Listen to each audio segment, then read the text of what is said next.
as a small business owner, can you use a DAO to fundraise? So our goal in the next episode is to break down the differences to going after venture capital. This is the traditional Silicon Valley. I'm going to put on a deck and I'm going to go talk to guys who drive Ferraris, or probably much like Ferraris.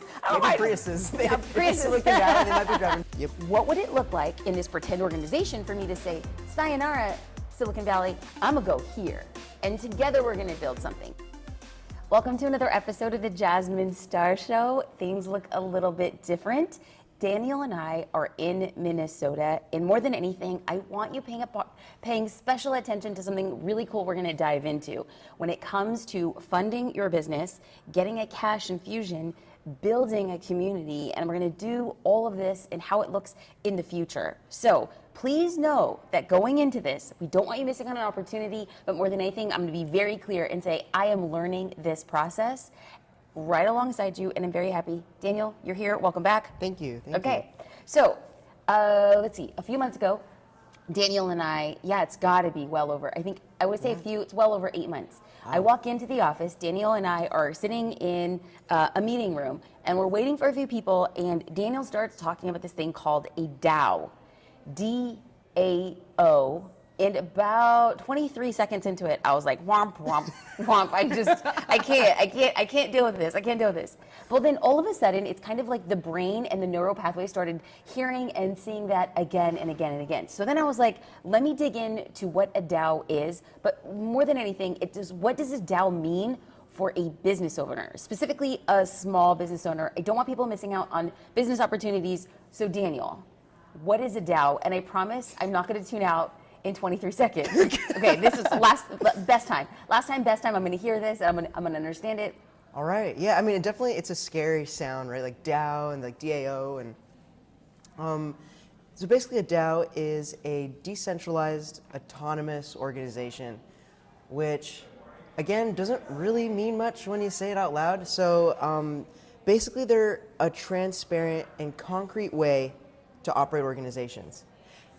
And so a DAO is like a set of rules. It's like a set of rules put together, okay, that allows a group of people to work together in a way that is like auditable. Like you can see, like it's transparent. It's got a lot of like the okay. Web3 principles in that so sense. It is a set of rules that are transparent, that we all agree these are the rules that we're going to abide by. Exactly. Got it. Okay. Yeah. So when we talk about why this is important, you mentioned functionality. So let's put this in the context of business, like making money.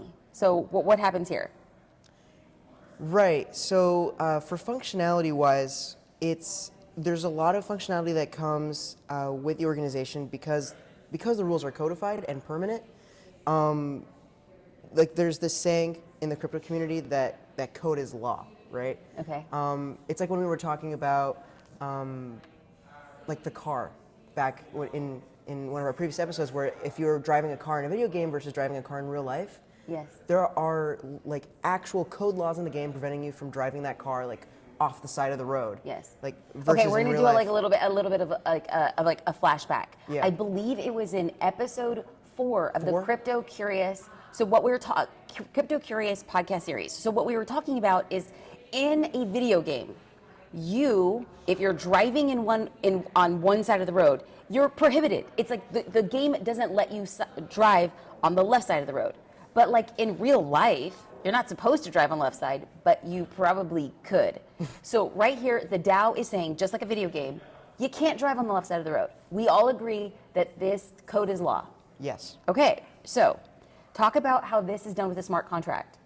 Right, yeah, so DAOs are basically smart contracts that are deployed to the blockchain. And that's actually where a lot of the functionality... So smart contract is like the rules that we all agree, this is a contract, like Ariel, the mermaid signing with Ursula, right? Like this is the contract we sign, and we say we agree to this, and it's a smart contract because it exists on the blockchain. You're right, basically the smart contract houses all those rules. Like we're writing code that says like, if this is the case, then do that. Okay. And then people can basically interact with this contract, and they have to follow those rules when they interact with the contract. Okay, cool. So a couple things that you might be hearing on the podcast as well. We are recording in our hotel We were just like, you know what we need to do? We need to record a podcast, and we need to do it in our hotel. And so you're going to hear ambient noise, and we're just rolling with it, and we're hoping that people just are so interested in what we have to say. Like, that's like what they're hearing is like, please talk louder, guys, talk louder. Okay, so now that we know what a DAO is, what makes it special? Like, okay, a set of rules. All right. Yeah. Okay. So what makes it special? Right. Okay. So we already went over the code is law part. Yes. The next part is for governance. DAO members could actually come together and vote on proposals. Okay. So that's the part that I find is really exciting about it. Think of these as like small elections. Someone in the community can draft a proposal, and then the community will come together and vote on it. Okay. And you can set different rules, like, oh, it has to be a majority vote, like over 60% or over 50%. Okay, time out. So if you're listening right now, I want to make sure that you know where we're going with this. I'm learning about DAOs, and I'm looking at it as a way to raise money for a business. So if you're sitting here and being like, I'm still not actually understanding what this is, I'm going to make up a pretend business. Right. Okay. The pretend business that I'm going to make up is I want to do a women's collective, a women's networking collective. And I want to get funded. And it's a group of entrepreneur women getting together. Now, I could absolutely set up a piece of paper and a pen, make some rules, and have everybody sign the rules. Right? Now, with a DAO, it's almost like there's a piece of paper and a contract on Web3. And I'm saying, ladies of this new organization, these are the rules. But because they're a part of the DAO, if I go to them and say, I want to bring in Michelle Obama as a guest speaker, and she's going to have a panel. This is a proposal. Now, the people in the DAO get to say, we like that proposal, we don't like the proposal. So they have this idea, they have this like, kind of like a stake in the game. Right. Okay, so I'm understanding this so far. That's all correct, yeah. Okay, so people get to vote on proposals, and then you had mentioned in one of our notes that the smart contract can react to changes on the internet. So explain that to me. So here we are in our pretend business of a female collective of business owners, right. And then the complex, okay, so what happens in reaction to things that happen on the internet? Right, so a big part of blockchain or smart contracts in general, is that they could only react to data that's on chain. So that data has to be brought onto the chain, which I won't get into the technical part of it, but basically data ends up on chain from the internet. Got it. And then these DAOs can react to that data. So for example... Can you give me an example in this pretend organization? Yeah. Okay, good. Let's just say your organization follows... What's like a great corporation out there for like women to rally behind? Like this is... like maybe like a foundation out there. Can't think of one. Yeah. It's a... Now I see. This is why I should probably start the organization. If we can't actually we can't come up with an off the top of our tongue. Well, what if we say? Can we say BFF? Sure. Okay. Let's say BFF. Okay. Yeah. So time out. Little side note here. Yeah. I happen to be one of the founders of BFF. There were 50 and now 100 founders of BFF. This is a Web3 crypto investment community teaching other women how to learn Web3, invest in crypto, and take control of their finances moving into the future. Okay. Yep. So, just for clarity, BFF is not a DAO. Okay. But if it was, how does this impact? Something comes from the internet on the chain, and then the smart contract can react to it. But give us an example. Yeah. So, for example, let's just say in the situation where BFF is a DAO. Okay. Even though it's not. Yes. In the case that it is. Got it.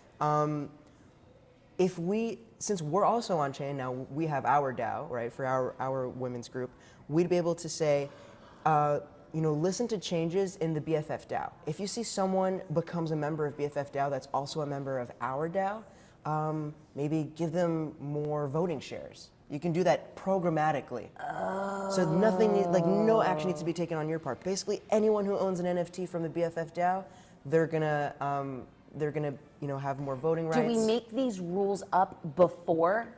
So you have to make up rules before, but the proposals could also change the rules. Got it. Yeah. Got it. Okay. Now, talk to me about the biggest advantage of a DAO. Yes, definitely. So in my opinion, DAOs are like one of the best ways for members of an organization to participate and have stake in an organization. Yeah. Like now, like you could have people that are going to be part of an organization and they're going to have skin in the game. Right. And they're going to be invested in your success. They want to make sure that this organization is going to do well because they actually have something to lose if your organization doesn't succeed. Okay, so this is like very, very, very common in if you are an angel investor, or even if you were able to buy stocks in a company where you got a dividend. If you bought enough stocks in a company and you had a dividend, well, every stock that you own, it gets you an ability to vote. Now, oftentimes, many, many, many organizations are not giving dividends anymore, like you have, like your stock. The thing with a DAO is that you are just as invested with the overall mission of that company. Absolutely. Great. And so number one, as a business owner, you want to find DAOs that you want to be a part of as a really great thing to add to your arsenal. But if you were to ever create a DAO in the future, your community is going to be right alongside you being like, we think this is a great idea. And you want your community to be like, this is great because we want to talk about, like, the better your community does, the better the DAO does, the better the stakeholders. So everyone's on the same page. It's no longer you, the only business owner doing it on your own. It's you, a group of people who want you to win because when you win, they win. And when you look smart, they look smart because they're the ones coming up with the ideas. Do I get that? Absolutely correct. Freaking A. Okay, so how does this fit into Web3? Definitely. Well, like I was saying earlier, it follows a lot of the principles of Web3. Okay. Because of like how transparent they are, you know, they are on chain, and the fact that everything that happens in a DAO is super auditable. That's like a big part of it, right? You can actually prevent like fraud in an organization by seeing what is the wallet doing? Like what are we spending money on? Like Can't how, do that. okay, so this is really cool because oftentimes if you make an investment, you're not really knowing how much of the money is going to bonuses. You're not knowing how much goes to perk packages. You're not knowing how much of that money is actually being reinvested.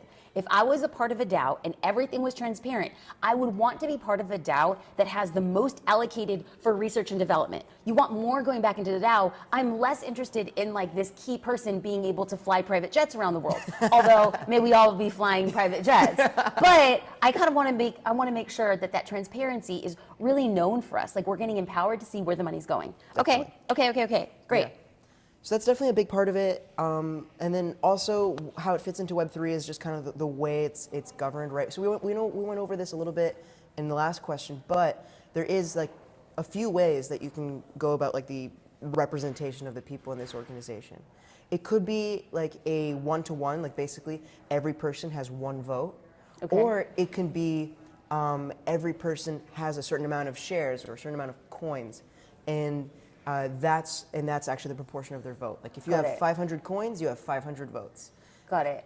So let's just say, if we were not doing the one-to-one, would I say, okay, there's 100 coins, and if one person wanted to buy 50 coins, that would mean that they would have 50 votes? That's exactly right. Okay. Yeah, they would have 50 votes, so they would have like 50% of the vote. Now, if I was drafting a smart contract, would I try to not have would I prevent somebody from buying 50 votes?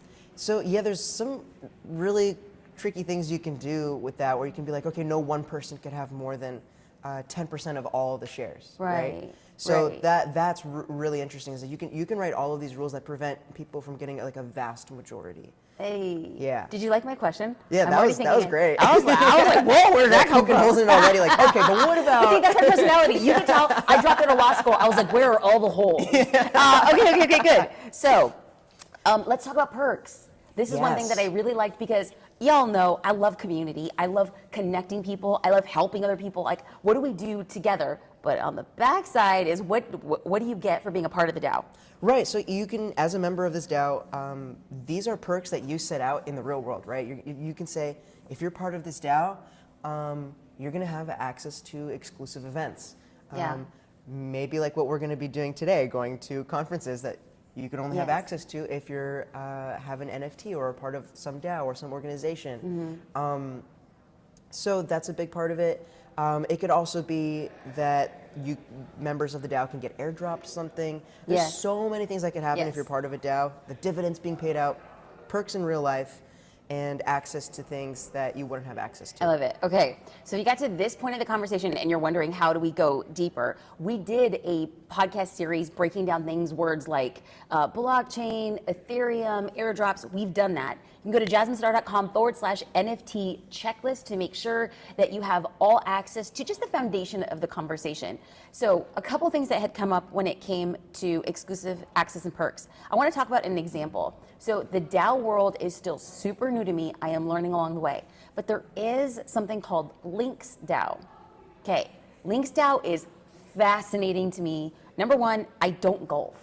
Number two, I've never golfed.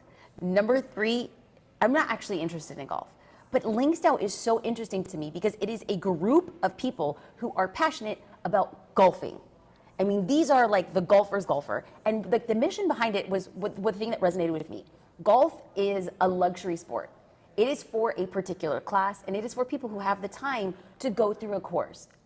I'm a brown girl from the hood, never in my mind. So the founders were like, we need to make golfing accessible to all. And that's like the mission behind it. Okay, so you join Links DAO, and you can vote on proposals. One such proposal was they wanted to have a give back campaign. And Steph Curry, hey, shout out to Steph Curry, although I'm a Lakers fan through and through. So Steph Curry has an organization and he's part of Links DAO. And so the organization said, hey, we should donate to Steph Curry's charitable organization. Oh, wow. But they couldn't do it until they submitted a proposal to the community. And it wasn't like, hey, let's give money to Steph Curry's charitable organization. What they were saying was, he's a member of Links DAO. He gets us, he knows us. And so they said yes. They ended up contributing to it. But one of the things about the access and perks, so Links DAO, when you join the DAO, there are golf courses around the United States who say, if you're part of Links DAO, you can come play at this course. That is a perk. But the crazy thing, Daniel, is that Links DAO wants to build their own course. I know. Wow. I'm telling you, I don't even golf. I don't want to golf, but I want to go there.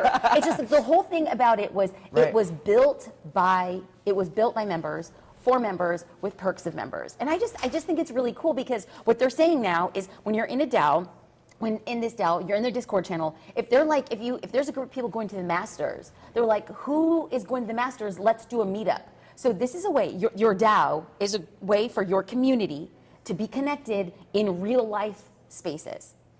Come on. Absolutely. Come Think about on. The networking opportunities. The in a place networking, like dude. that. The networking there. But here's the thing. In our pretend organization, in our pretend female entrepreneur organization, Right. if it gets big enough, how cool would it be? Like, I'm going to be in Chicago. Who wants to meet up for X? And it doesn't have to be 85 people. It could be 3. But 3 people who care about the mission, who are connected and equally invested in the overall mission. Come on. Okay. Definitely. So let's get into how are DAOs funded. Yes. So, okay, DAOs have treasuries, so they have a wallet that's attached to the DAO. And when people buy tokens in a DAO, which, like we were saying earlier, is like how you gain membership to a DAO, is you buy Yes. the DAO's tokens. Yes. The money is actually pooled into that wallet. Got it. And it's basically just an Ethereum wallet, right? And since it's on the blockchain, like we were saying, everyone can monitor those funds. We can Got watch it. where those funds are going. Okay.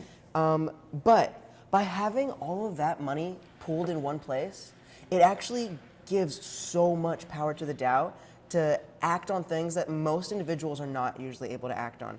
So what I mean by that is the DAO can take that money and put it in like high interest staking pools. On crypto exchanges. Okay, time out. Yeah, there's a high lot of things. staking pool. Yeah. This is, okay, so basically it means, if I understand this correct. Yes. Staking means that you will buy an NFT, and when you stake that NFT, you're making a commitment of saying, I will not sell that NFT for a specific amount of time. Yes. The answer is no, and he's being polite. Well, then what? But I'm okay. Explain it. When I Right. stake something. So a staking usually has to do with coins. So less so with you could stake an NFT, but that's like a whole other thing that's Okay, let's very take a new coin. and Let's take a coin. complicated. Let's take a coin. So coins, you can stake coins in a pool, and because you have staked your coins and provided it to like a liquidity pool, let's say, an exchange can now use your coins to, let's say you have USDC coin, right? And someone has Ethereum, and you guys both put your money inside a pool for an exchange. Now that exchange could serve trades for Ethereum and USDC But coin. you're saying I'm not going to pull it out for a designated amount of time when you stake. Exactly. You keep it there technically for as long as you want. What I hear you say, I was payouts. 55% right. You were almost there. You were almost there. Kind of, not really. So you're going to be putting in, so we have this DAO of this pretend organization for female entrepreneurs, and let's just say there's 10,000 coins. Yeah.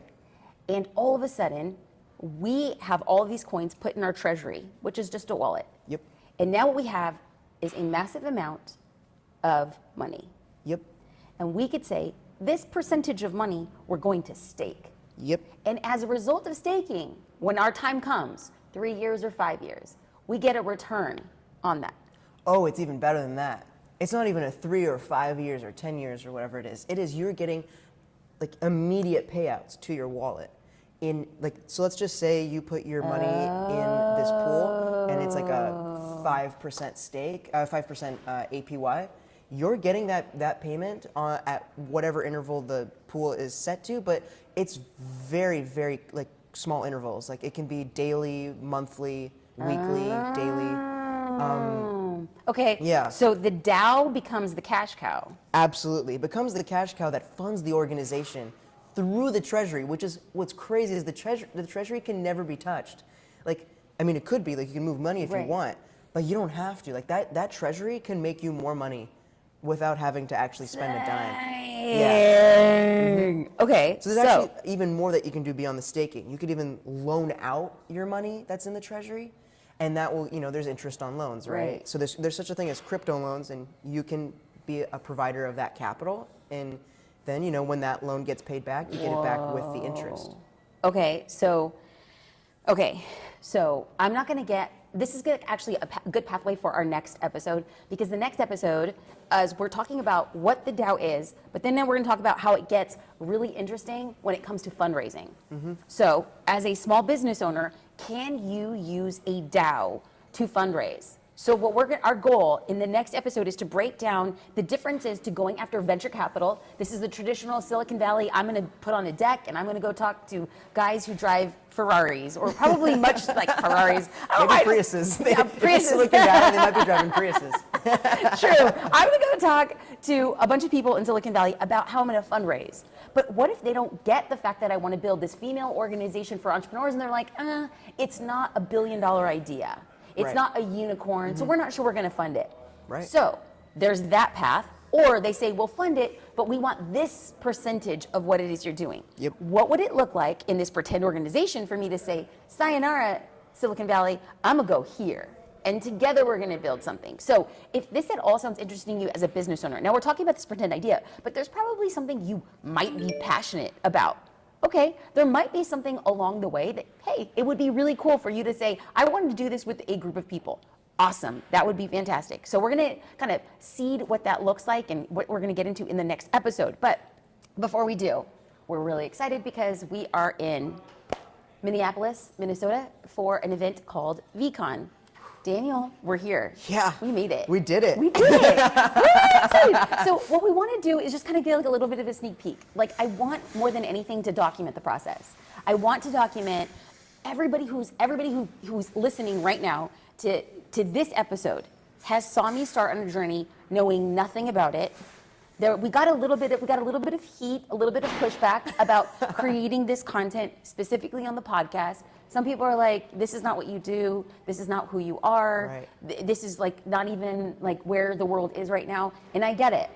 I get it. For people who are a little bit skeptical, I get it. I deeply empathize with the fact that change is scary. And I deeply empathize with the fact that whenever something new is presented, it's like another thing to put on your plate for you to consider. But I have made the decision specifically on this podcast because the Jasmine Star Show is a labor of love. I do this because I freaking love helping people.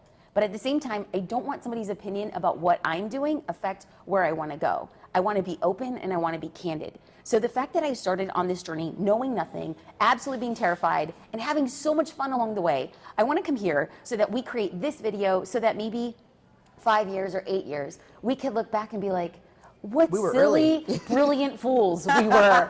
So on that note, if you are at all interested in what it looks like, so NFT conferences, they've been happening like a couple years, but really in 2022 and 2023, it's been like this really big stuff happening. Yeah. And we kind of are on the precipice, on the forefront of it. Okay, so then the question becomes, Daniel, who are you most looking forward to speaking to today? So we're at VeeCon, Gary V's project, his NFT project, part of the utility of his NFT. Like you got an NFT, the utility is the thing that you got. So part of the utility is getting access to coming to his conference.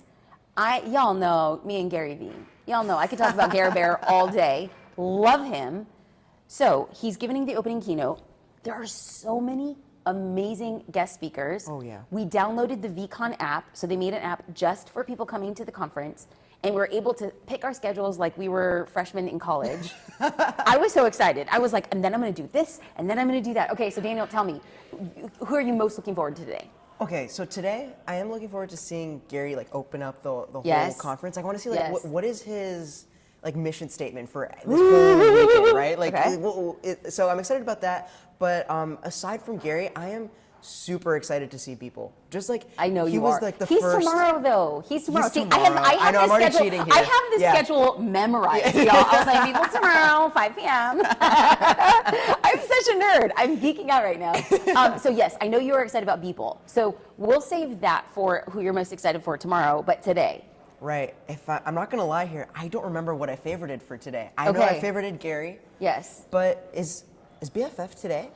So BFF doesn't have a panel, but the founder, Britt Morin, is speaking on a panel of 4 people. So Randy Zuckerberg and Britt Morin are sitting on a panel of 4, and Randy and Britt are both BFF founders. So I'm looking very forward to that event. And here's something that I'm just like, I kind of just want to document. So what we were talking about last night at dinner is these events, they're having multiple stages, and each stage is around 20 to maybe 25 minutes.